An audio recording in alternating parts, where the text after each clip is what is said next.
The USA are in Group C, where they'll face England, Algeria and Slovenia. They begin their campaign in Rustenburg against the English on the 12th of June. 6 days later, they face Slovenia at Soccer City, Joburg. Then it's off to Pretoria to play the Algerians on the 23rd. After a long and at times arduous qualifying campaign, the United States of America finally clinched their place at the 2010 FIFA World Cup on the 11th of October 2009.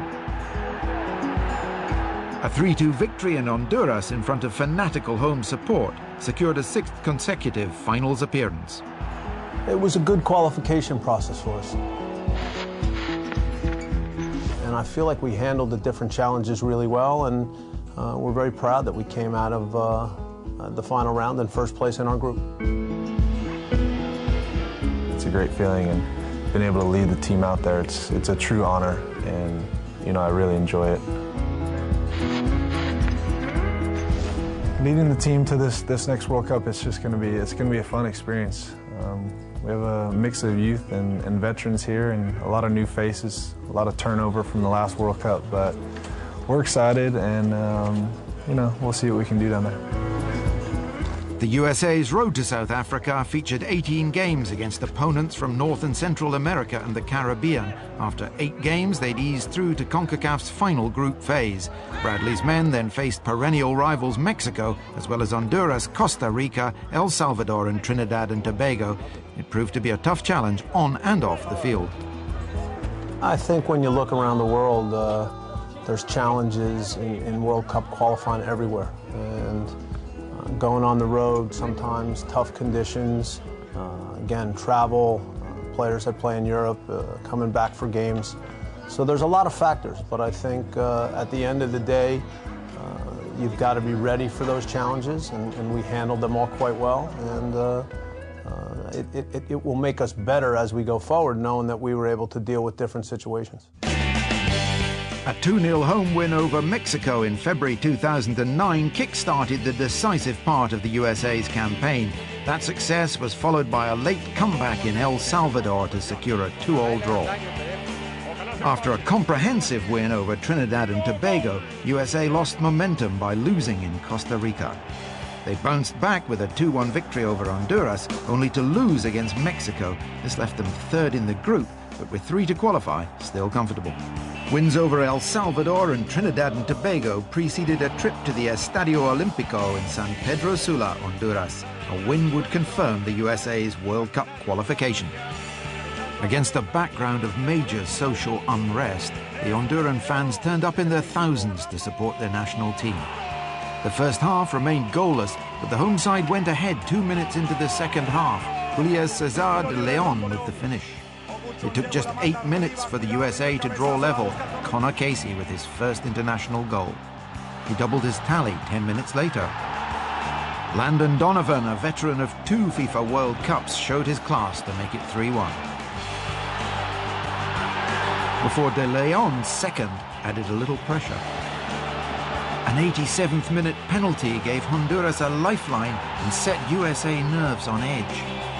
But Carlos Pavon, the country's all-time leading goal scorer, blasted his penalty kick over the crossbar, sparking joyous celebrations as the USA clinched their place in the 2010 FIFA World Cup. In the final match of the campaign, coach Bradley's son Michael scored against Costa Rica. The match ended 2-2, leaving the USA top of the group. The celebrations were in honor of number 9, Charlie Davis. The striker had been seriously injured in a car crash following his return from Honduras. Qualifying in our region is never something that's that easy. Going on the road to some of these countries in Central America always proves to be a difficult challenge. In the end, I think we did a good job of dealing with everything, and obviously the main goal was always just to qualify for the World Cup, so to achieve that is something we're very proud of. In 1994, the USA hosted the 15th FIFA World Cup. Inspired by home support, the team made it through the group stages, only to be beaten by eventual champions Brazil in the second round. 4 years later in France, they lost all 3 group matches, finishing with the lowest points and goal tally of the 32 teams competing. The USA's best performance to date came in 2002 in Korea and Japan, where they reached the quarter-finals, defeating European heavyweights Portugal along the way.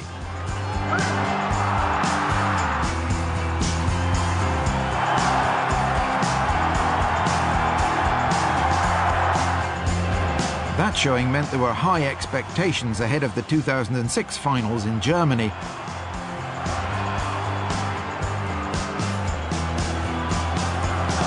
But a disappointing first-round exit shattered American dreams and contributed to the dismissal of long-term coach Bruce Arena.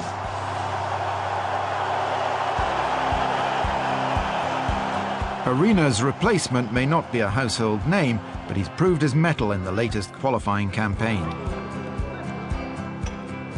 Bradley has created a potent blend of seasoned professionals and up-and-coming talent, and in doing so has made this USA team a force to be reckoned with in South Africa. We've tried to emphasize that great teams have a good balance. They have players that have experience that can then provide leadership. They have young players with goals and aspirations who can learn from those players. Bradley's an influential figure for young talent who could feature heavily in South Africa, like Maurice Edu, currently playing for Rangers in Scotland. You know, we all know what it means to represent your country. Coach Bob Bradley has kind of instilled that in us. As soon as you come into the national team and you walk into the change room and you go onto the pitch, it's kind of just put out there. You know, you got to have that right mentality and be willing to do whatever it takes to show well for the country and show well for your team. In June 2009, prior to qualification, the USA took part in the FIFA Confederations Cup in South Africa. The experience was invaluable, and they caused a major shock in beating the Euro 2008 champions Spain in the semi-final.